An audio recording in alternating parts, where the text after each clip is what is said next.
Thinking Liberty, Episode 18. Welcome to Thinking Liberty, the podcast that explores lifestyles of freedom-minded individuals. Join us as we discuss work, hobbies, health, learning, and more while living a travel-orientated lifestyle. Be curious, be open, be inspired, be free. And now, here are your hosts, Zach and Sarah Varnell. Hey, what's up, everybody? Welcome to Thinking Liberty, Episode 18. We're coming to you from our mobile studio here in Old Orchard Beach, Maine. So, I'm Zach. And I'm Sarah. And I have to say, Maine is one of those states that I have been very much looking forward to. It's been at the top of my list since we decided to do this RV tripping thing 2 years ago. So I'm very excited to be here. And I also have to say that it has not disappointed me at all so far. I'm loving it. We are like a 10-minute walk to the beach, and there's just so many local markets and things around us, and the trees everywhere. Just everything feels so peaceful and beautiful.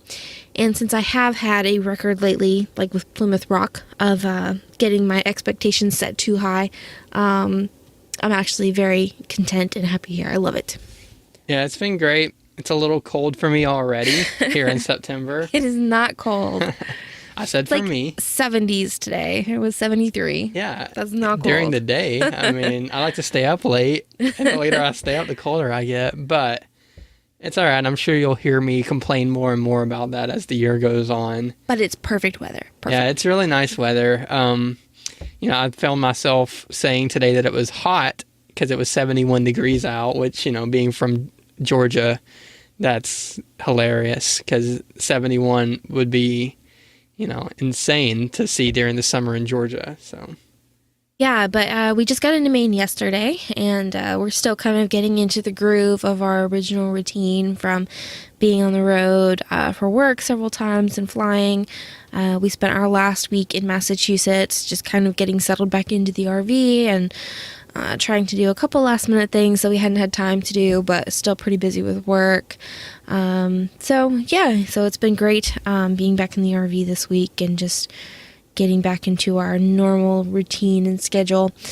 Ollie was a little bit upset that we were moving, but he loves this park. He is so excited. He's been running all over the place. There's a little water fountain thing that the campground that we're at has built, and there are 2 resident chipmunks that live in the rocks inside of this water fountain thing, and they are the cutest things ever. And when Ollie discovered them, he immediately was like, "Oh, I gotta sniff them," but they're too fast for him, so.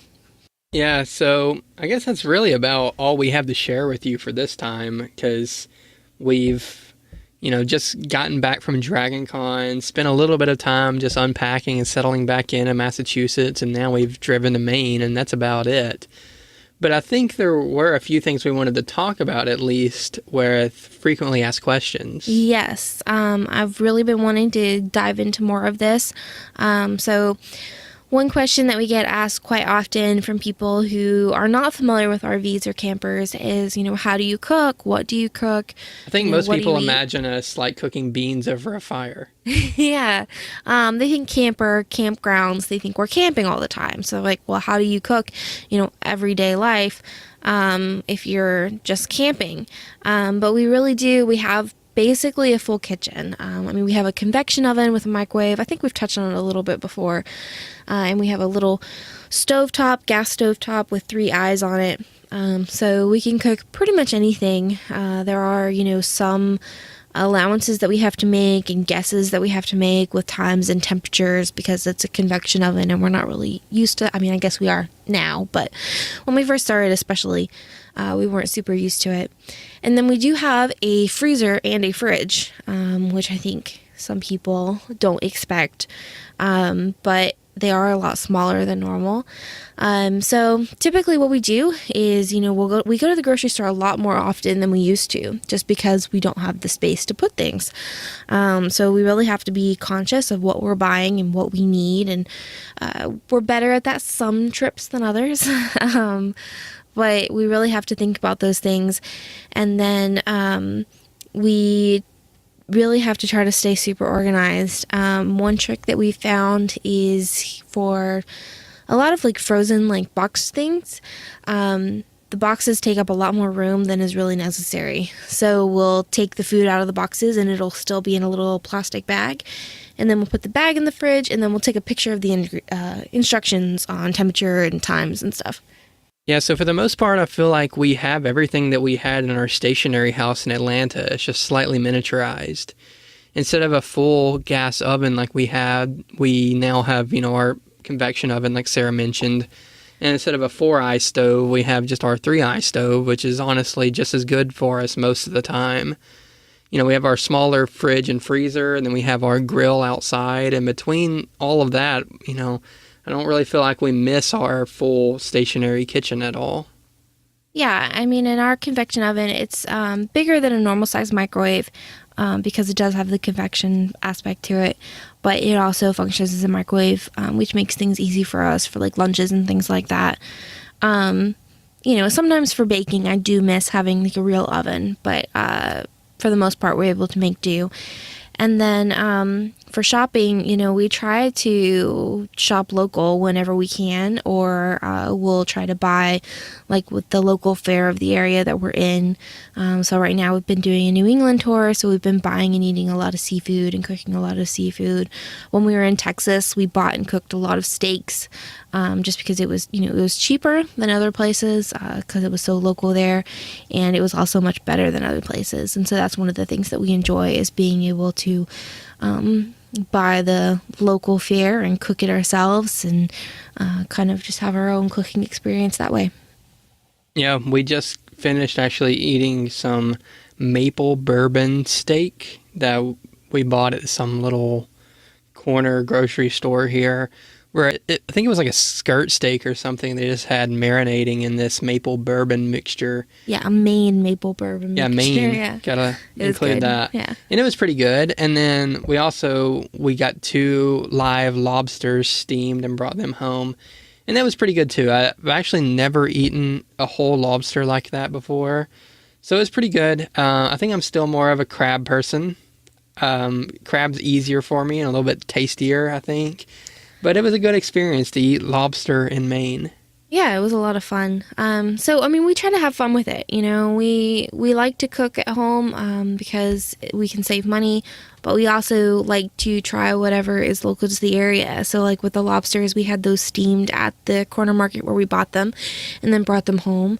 So it might have been a little bit pricier than a normal dinner, but it was still, it was just fun for us. We have a little date night with lobster and yeah. It was good. And if we're going to do it anywhere, we might as well do it in Maine. And exactly. I'm guessing this is probably going to be the cheapest anywhere in the States for lobsters. So yeah, so that's what we eat. For those people that have questions on that, and how do we cook? It's pretty much the same. I mean, it's some minor adaptations, like I said, but for the most part, it's pretty similar. You'd actually be surprised at the space and what you're able to cook up. So, if you really want to experience it, come visit us, and I'll cook you a dinner. Yeah, and if you go back and listen to our past episodes, you're going to hear us talk about food quite a bit. I mean, you're going to hear us talk about Provel cheese and barbecue from all sorts of different states, and probably crab.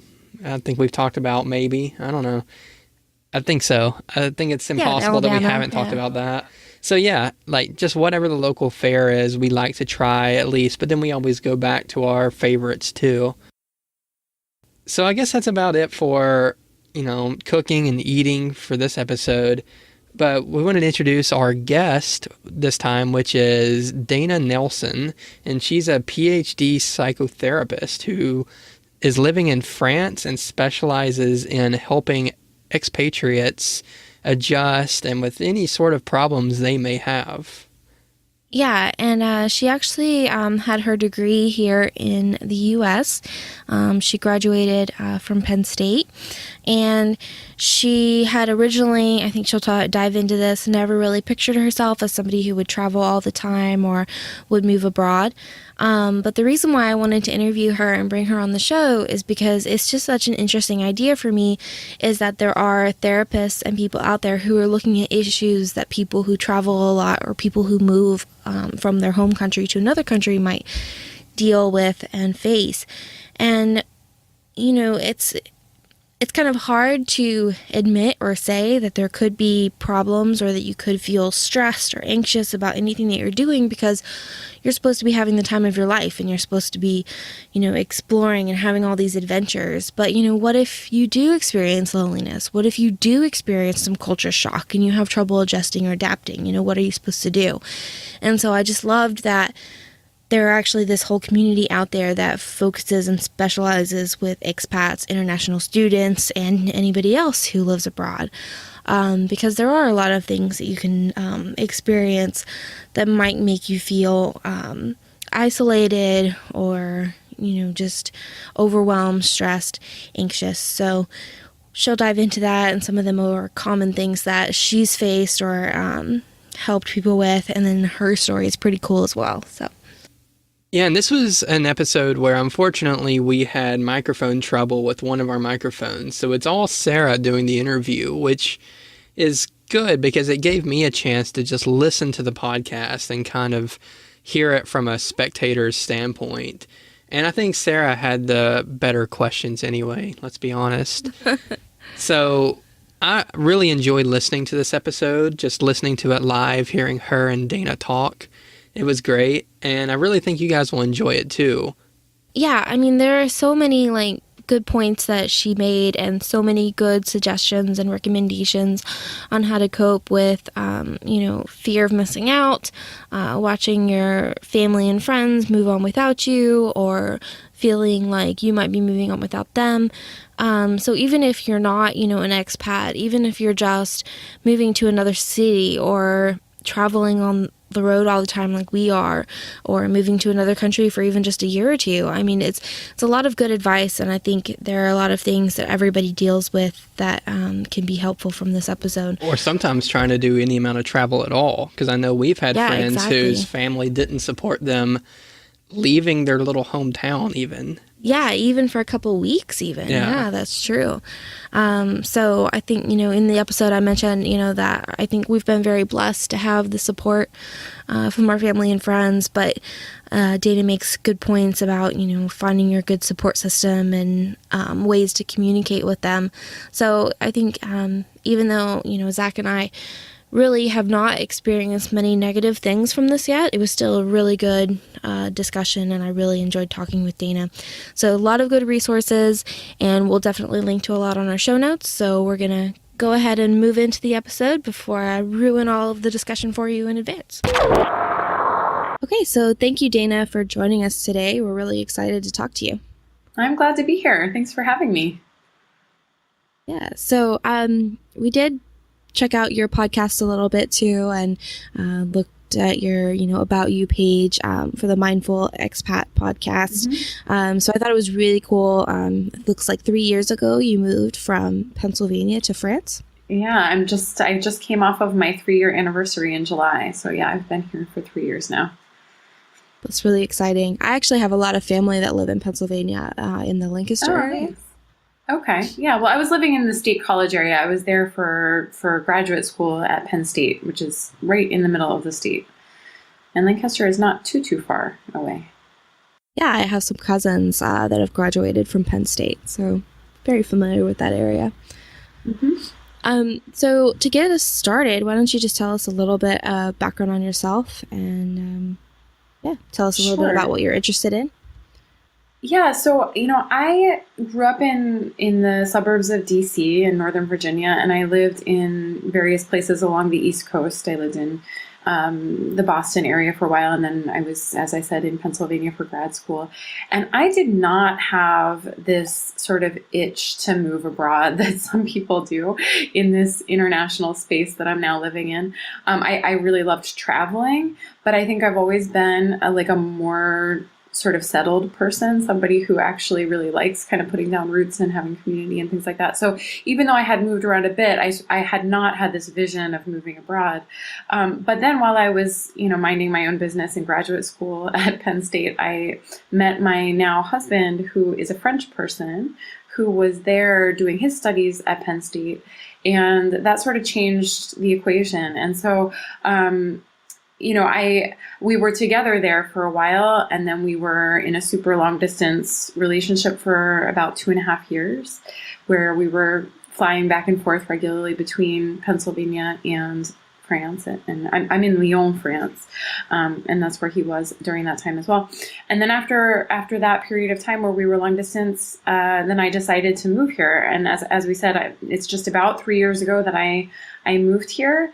And so my background is I'm a psychotherapist, a psychologist, and so I had not specialized in working with expats or people who are living abroad. But when I moved here, I did want to continue my work as a psychotherapist, and sort of by default, because I'm in France, I now speak French quite a lot better than I used to, but I did not speak French when I first moved here. And I still don't think I could ever get to the point of doing psychotherapy in French. It's just like a level of nuance that I don't trust that I could do.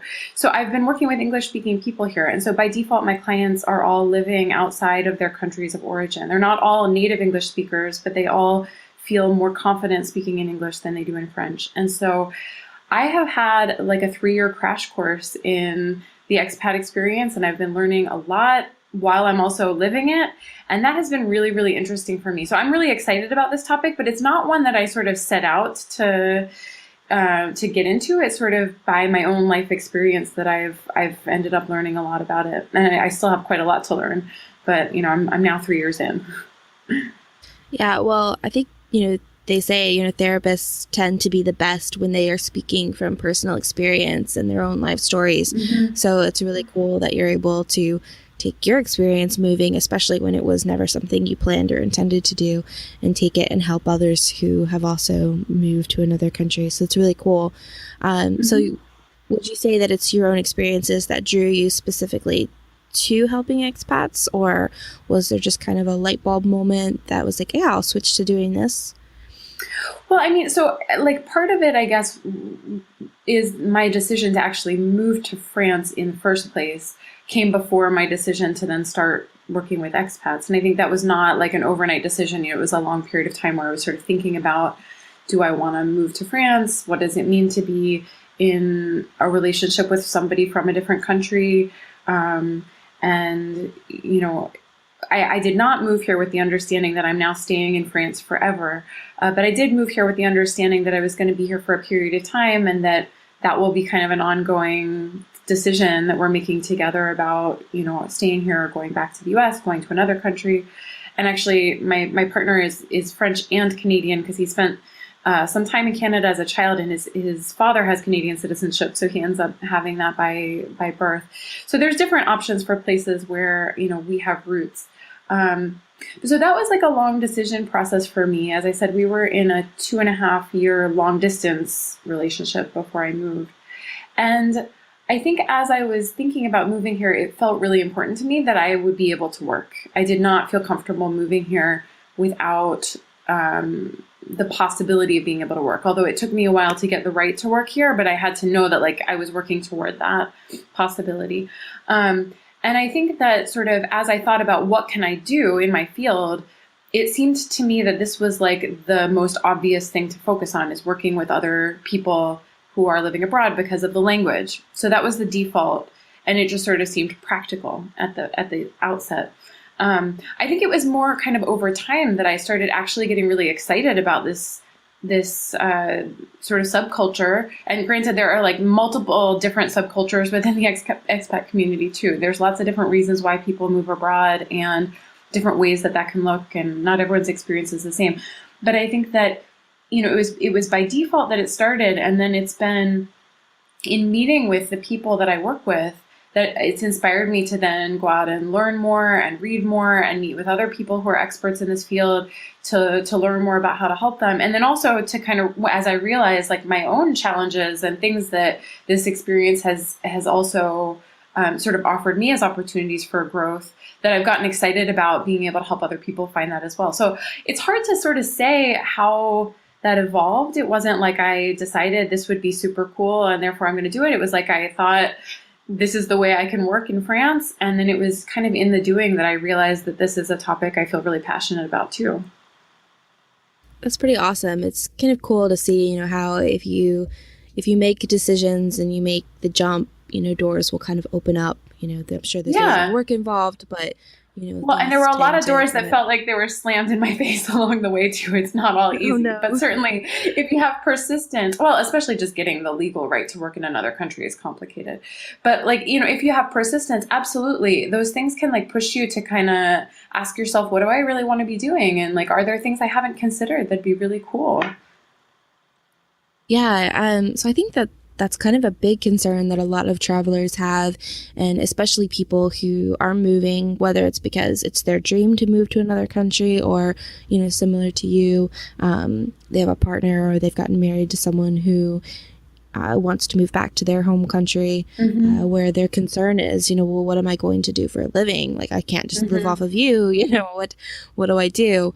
Were there any like good resources that you used to help you transition into a career in another country, or things you found that helped or hurt?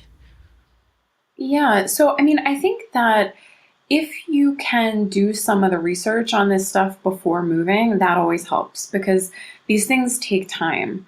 There are different kinds of challenges to starting a career in another country, depending on your field as well. So there's like the basics of like, do you have the legal right to work in this country? And it's kind of a tricky, ambiguous situation if you have like a remote job where you are like working, for instance, for a US company, but living in France. I could not honestly get a clear answer on a situation like that about whether or not, like if you don't have the legal right to work in France, whether that's considered legal or not.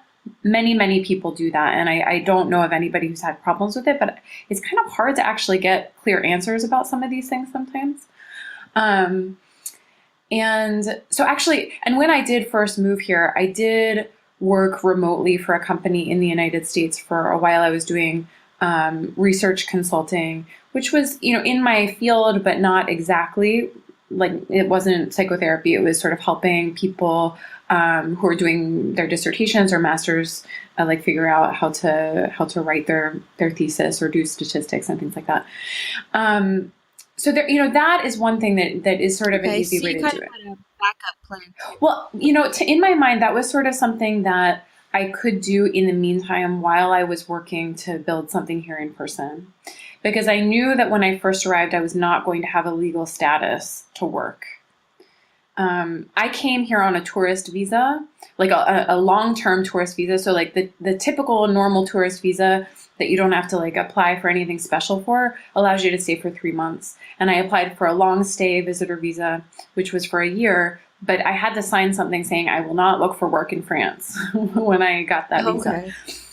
And so it wasn't until like I had been here for a year and a half.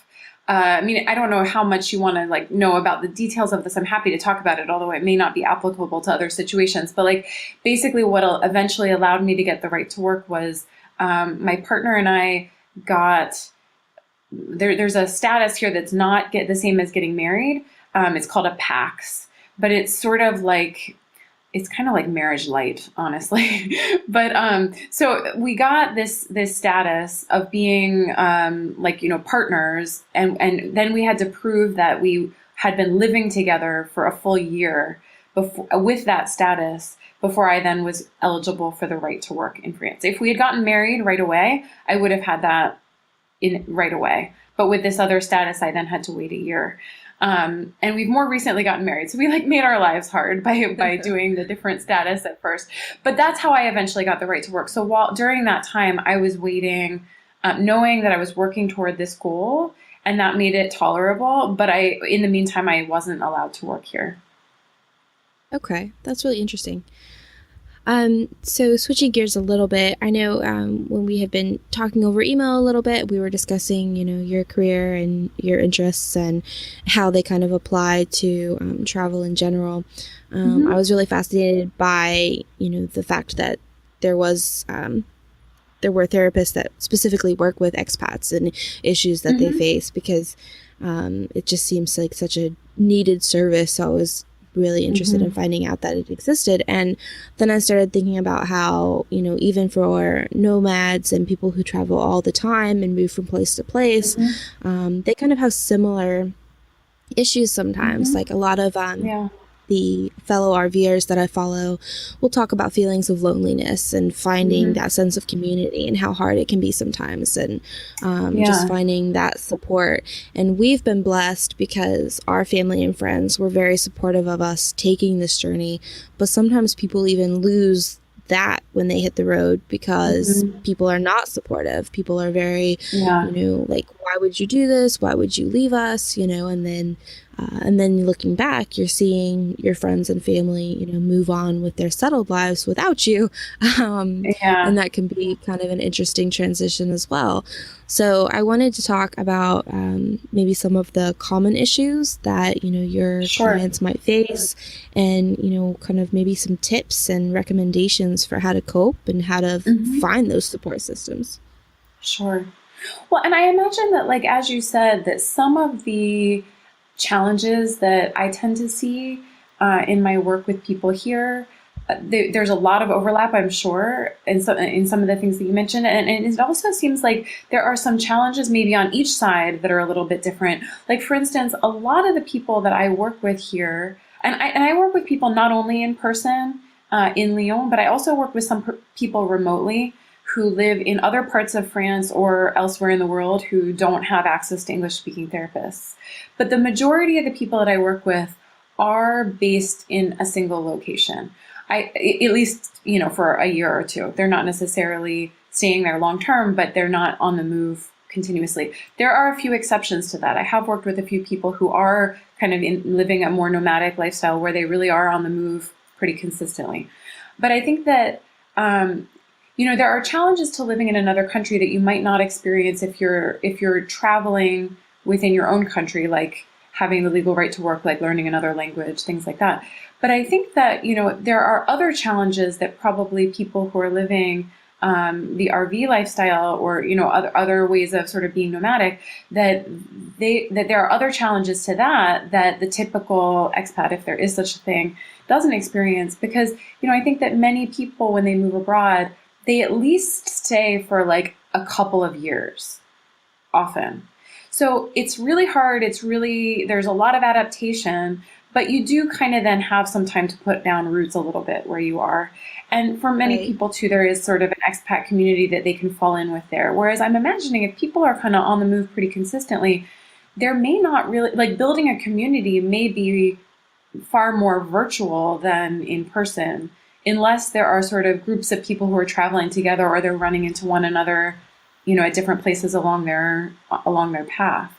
So there could be potentially even more isolation to that than is typical for a lot of the people that I work with. I'm curious kind of what you think about that. Maybe you can tell me more about it, because I'm not an insider in that world. I don't know what you think. I mean, you're exactly right. I mean, it can be, very virtual. There's a lot of, travel Facebook groups and websites where you can, connect online or, track each other's routes and see, when you might be in the same city or the same country even. But it can be challenging to, find people that are, even within the RV community and even within the travel community. I mean, there's still many different demographics. There's different reasons why people are traveling. There's, there will be singles, there'll be couples, and then the age differs wildly too. So, finding people that you can connect with that way. We do have, people that we've met in the RV community who have built up a large support group and community, and then they tend to, kind of almost follow each other's paths. I mean, they kind of loop off every now and then, but then whether it's intentional or not, they tend to meet back up pretty frequently. So that's cool to watch and read about too. But yeah, it can vary differently. Yeah. Well, and I think that, like, now we live in a time where it is possible to remain connected with people remotely in ways that are really cool. But it's kind of a double-edged sword, because sure, like, we can maintain those connections in a way that we couldn't before, but it can also be hard then to balance between like living on our phones or on our computers and like living in the real world. And I think we need to make sure that we're finding a balance that works for us. And it's not the same balance for everybody. But I think sometimes when we're so connected to sort of the people online, it can be hard to take the time and energy to invest in connecting with people in person, even when that actually may be important for us. And again, the balance for each person may be a little bit different. But I think that, especially I think that's true when when you are in a location where you can kind of begin to put down roots, and it would be useful for you to kind of venture out and meet new people because you're going to be there for a little while. But it's hard because it's hard to figure out how to navigate a bus system in a foreign country and even like go to an event where you'd meet people or something like that. It's a lot easier to jump on Facebook or jump on Skype and connect with someone that way, which is important too. But I think it can be important to figure out, how do you find that balance that's right for you? I think a couple of other things that, in terms of like building support, you were talking about also how it can differ from one person or like different people's experiences in terms of how their family and friends back home respond to their decision to go on the road or to move abroad. And you were sort of saying that, when you have that support, it can be great. And but there are some people whose family and friends have not been as supportive. And I think that so I think that's totally true. And I see that a lot, that varying levels of support from family and friends. I think that there's times too where people back home might be supportive kind of in theory, like they think it's great adventure and they're like, yeah, go do that. That sounds great. But they kind of just don't really get what the experience is like. They may try, they may really want to be supportive, but they really don't understand what it's like. They don't understand the isolation. They don't understand the challenges. For instance, in my experience, more of the challenges of like what it's like to live in another culture. I think people tend to romanticize things a little bit. So it can be hard then for the person who is living in another country or who's living the nomadic lifestyle to be able to talk to friends and family back home and sort of say like, yeah, here are the great things, but here are also some of the really challenging things. And, it can be easy for friends and family to say like, what are you complaining about? You're in France, or, you're getting to visit these cool new places every couple of weeks. Like what are you complaining about? Or it can feel like if you do complain, they say, well, then just come home.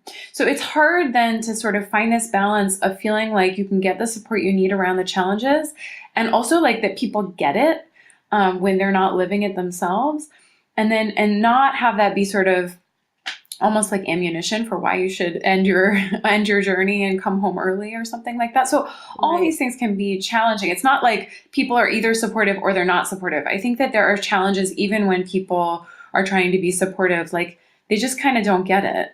And it can be hard to motivate. Like, again, I don't know how much this may apply to the more nomadic lifestyle, but I know it can be like exhausting to adjust to a new culture. Absolutely exhausting. And when you're exhausted, like physically and mentally exhausted, because you're learning a new language and you're just like trying to figure out how do I even buy milk and things like that, it can be also hard to pick up the phone and call someone because that it takes a certain amount of energy to like explain the challenges you're going through, or you're trying to put on the good face and sort of not be like a super downer about things. And so that can end up with people sort of pulling back themselves from regular contact with family and friends back home. So they're not necessarily getting that support that would otherwise be available to them. So I don't know, there's lots of different challenges with getting support, I think.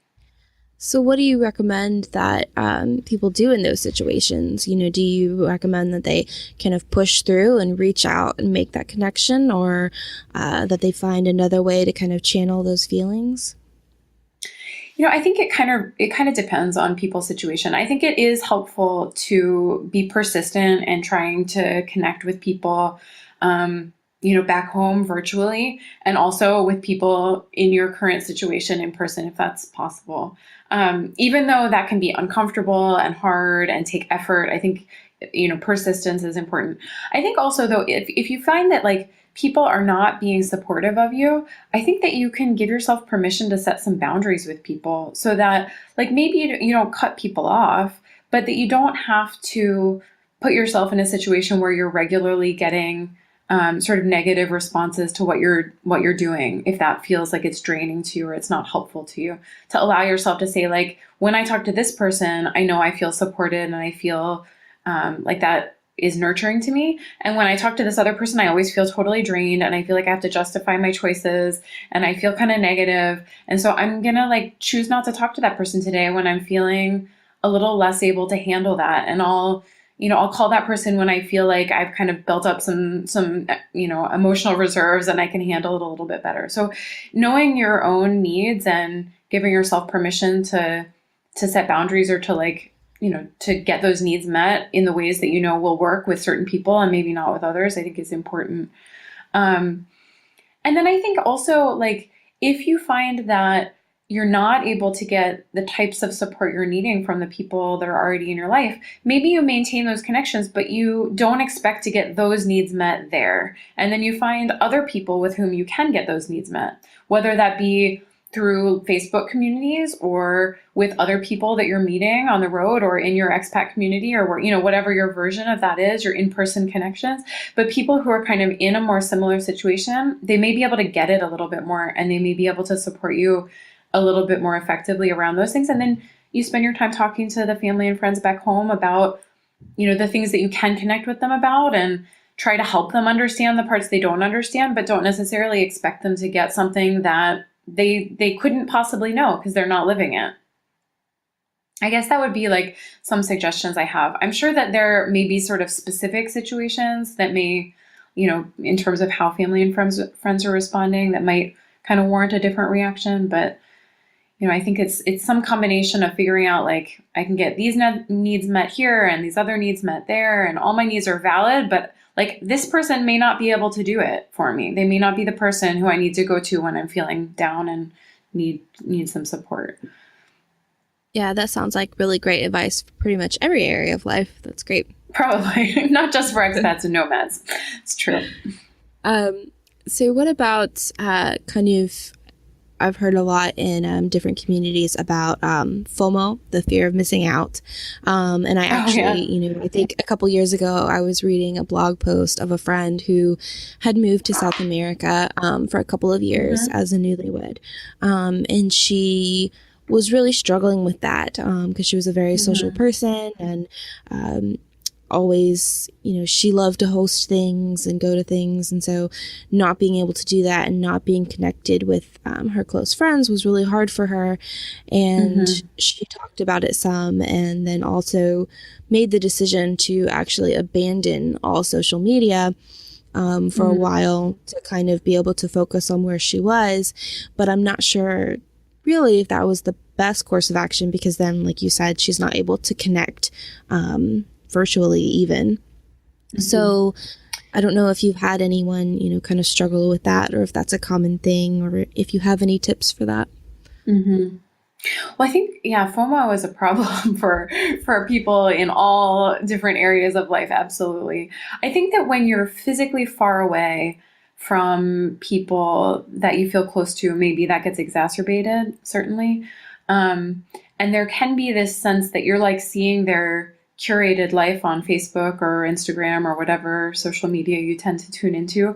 And you're not seeing like the dirty laundry and the challenges and the everyday mundane stuff. So it can feel like there's a comparison thing that can go on.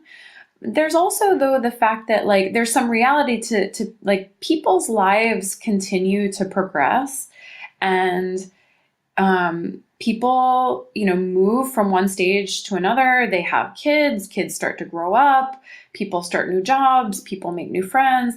And when you go back or you connect with people, you can start to discover that you have things in common still. Yeah, but like their lives have evolved and your life has evolved in ways that can start to feel scary and like, you're missing out. Whether you're seeing that on social media or not, like some of that is also true of life outside of social media.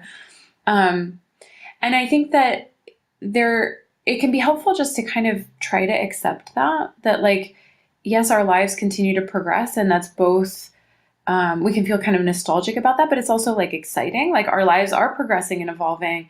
It's not just other people's lives, it's our own as well. And maybe that's a reason why we need to be thoughtful about the choices we're making. Like, am I happy with the path I'm on? But if I am, then sort of accepting that, like, yeah, we're going on different paths, and I hope that this is someone I'll remain connected with, but our lives are kind of evolving in slightly different ways, and there's going to be stuff I'm not there for, and that's, yeah, it's just tricky. I mean, it's just hard. There's no easy way around that.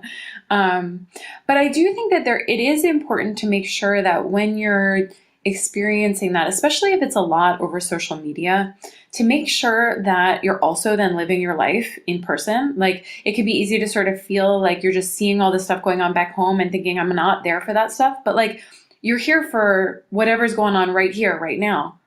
And, it could be that there are amazing things going on right here. You're having some amazing adventure, or you're having this, cool experience with your partner, or this solo experience that's allowing you to get to know yourself better.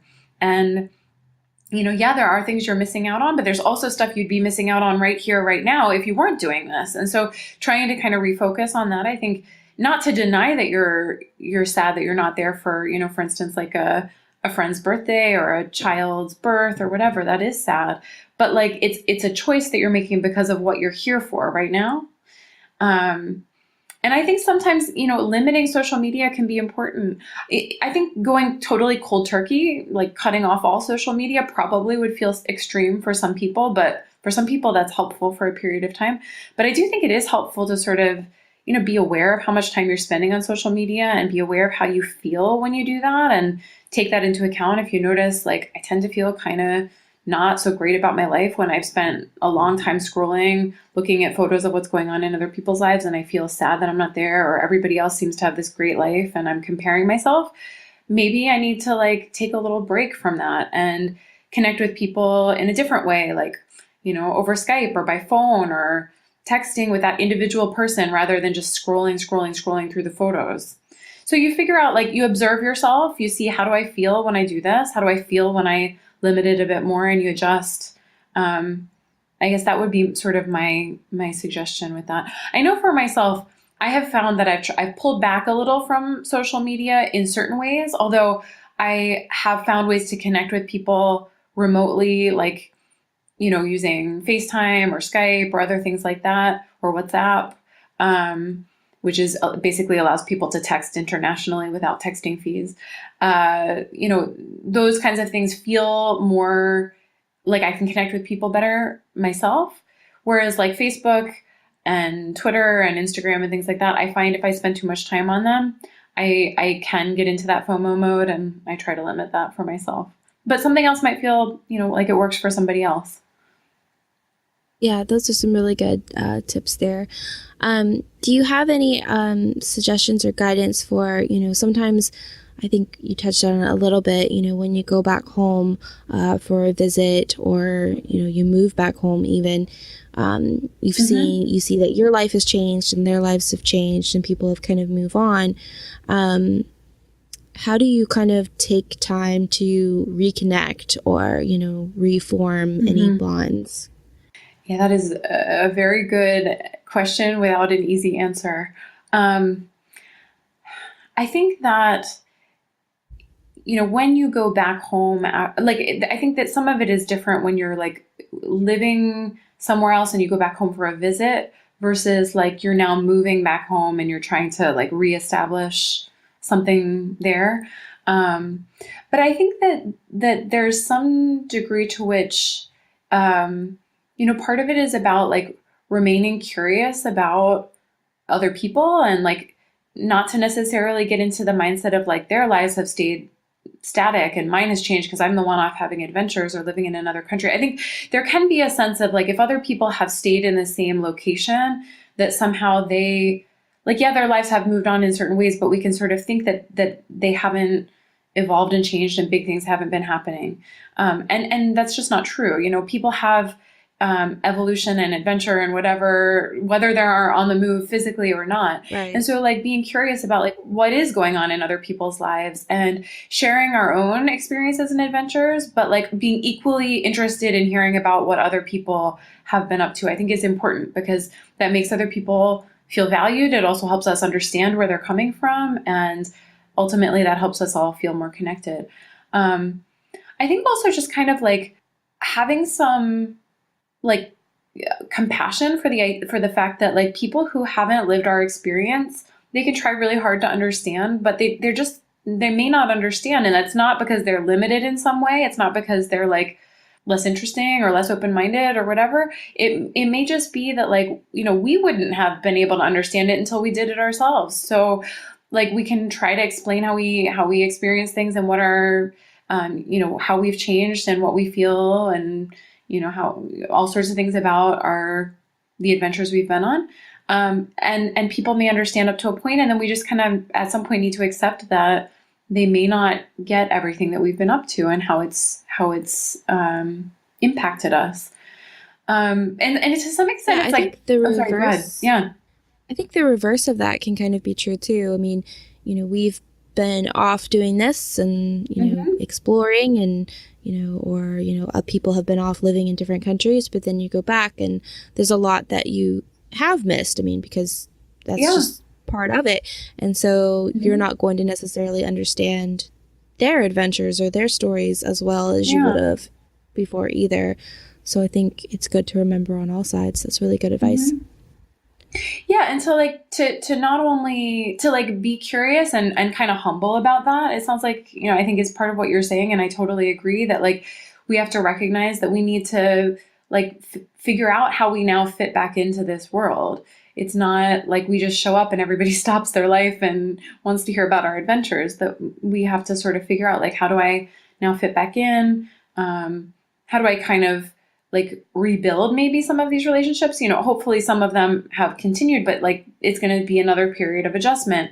And then also, I think another thing that's really big is like acknowledging that maybe you need to make some new connections too when you're back. Like if you're moving back there, maybe it's not so much when you're just like coming home to visit, but like if you move back to your hometown or home country or whatever after a period of being away, there are some connections that you want to maintain from before. And then also you might want to like make connections with other people who've also been living a more sort of global or nomadic lifestyle there, who like get that part of you. So sort of like we were saying before about like you get different needs met with different people sometimes.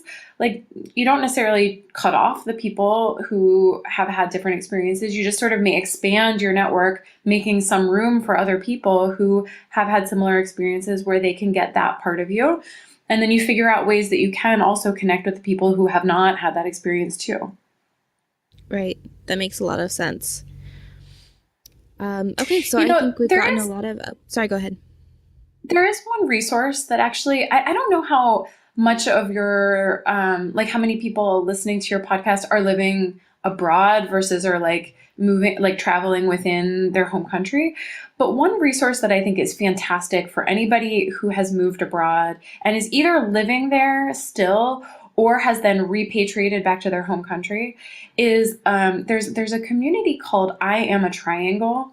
And there's the person who started this community, her name is Naomi Hathaway, and she wrote a blog article a while back, like a couple of years back, that went totally viral. And it was about this experience of like when you move to another country and then you move back, how you aren't quite the same person as when you left, and you don't totally fit in your new country, but you don't totally fit back in your home country. And like, how do you then navigate the challenge of that? And while it may be a little different for people who are like not necessarily going to a different country, I think that it could be interesting for people to look up her blog article in that community and see, there may be things about that resonate with people. And I think it's just like a fantastic community and resource for anybody who has had that experience.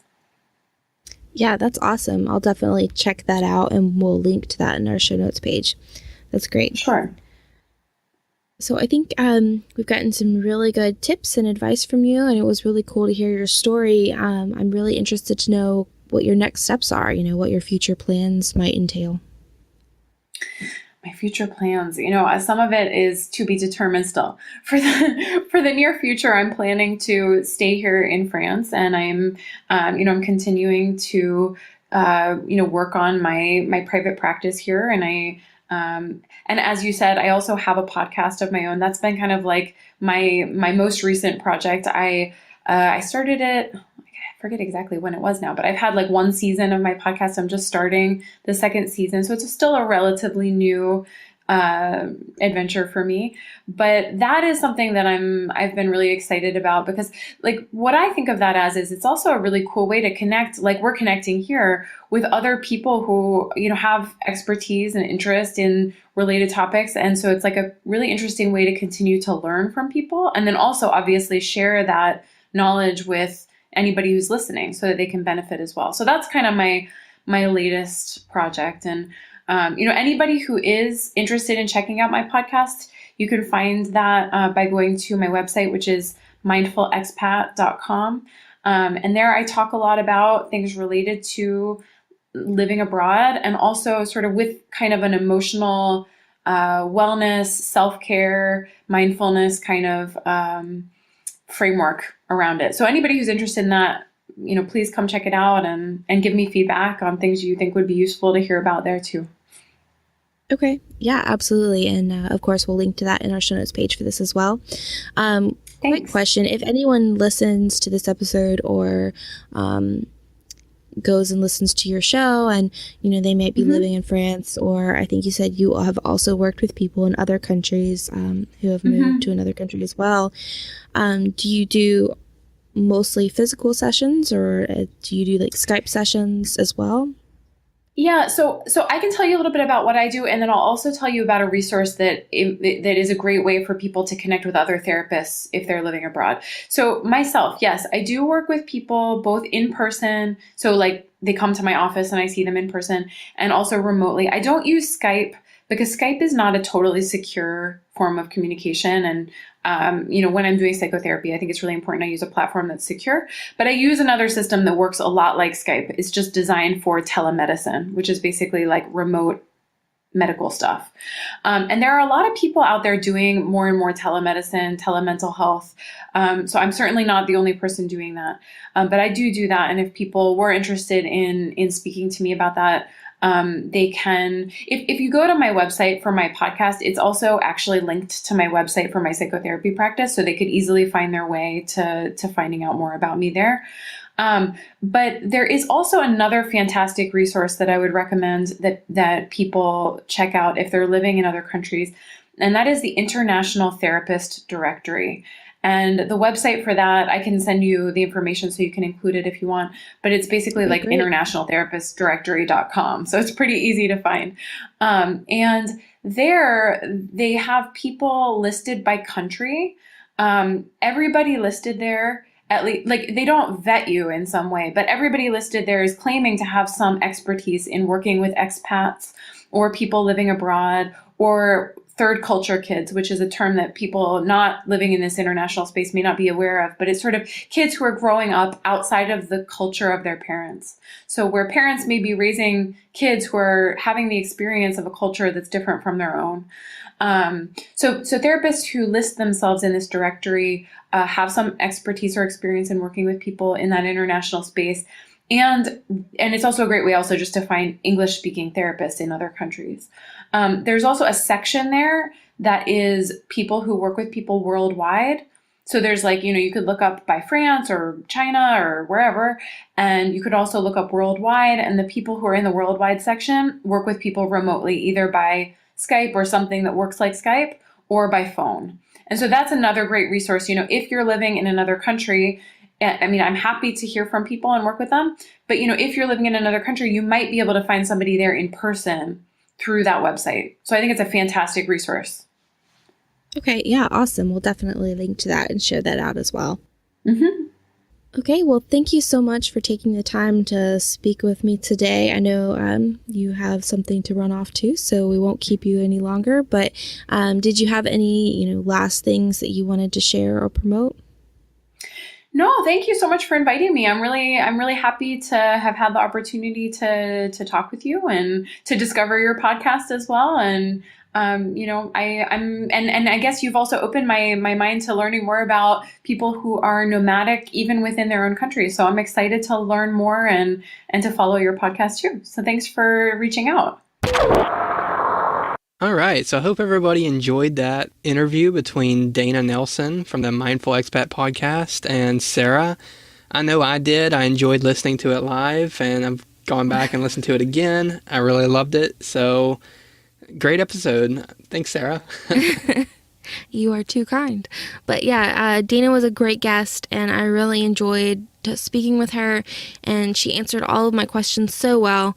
And I hope you guys enjoyed it as much as I did. And definitely check out the links that we'll be posting up on the show notes page. That's Definitely thinkingliberty.com/18. Yeah, and definitely check out her website and her podcast. I mean, she's got a lot of, if you want to hear more about any of the topics that we touched on, she has a whole series basically that addresses these things. So it's definitely worth checking out, definitely something I'll be listening to as we continue with our journey on the road. So definitely check it out. Let us know what you think, and also let us know what you think of this episode. We always want to hear from you. So if you know anyone that's on the road or has moved away who might find value in this, please share it with them, and also be sure to leave us a comment or a review. Yeah, and be sure to go and like Dana on Facebook. It's the Mindful Expat Podcast you can search for, or facebook.com/mindful expat, I think it was. And then while you're at it, be sure to do the same for us. Find us on Facebook and Twitter at Thinking Liberty, or /ListenTL. And one day I will have a podcast where I don't mess that up. But I think that's about it for this week. So we'll see you next week with another interview. Thanks, everyone. Thanks for listening to Thinking Liberty. Subscribe to the show for free on iTunes, Google Play, or Stitcher at thinkingliberty.com. You'll also find detailed show notes pages, articles by Zach and Sarah, and more. We'll see you next time.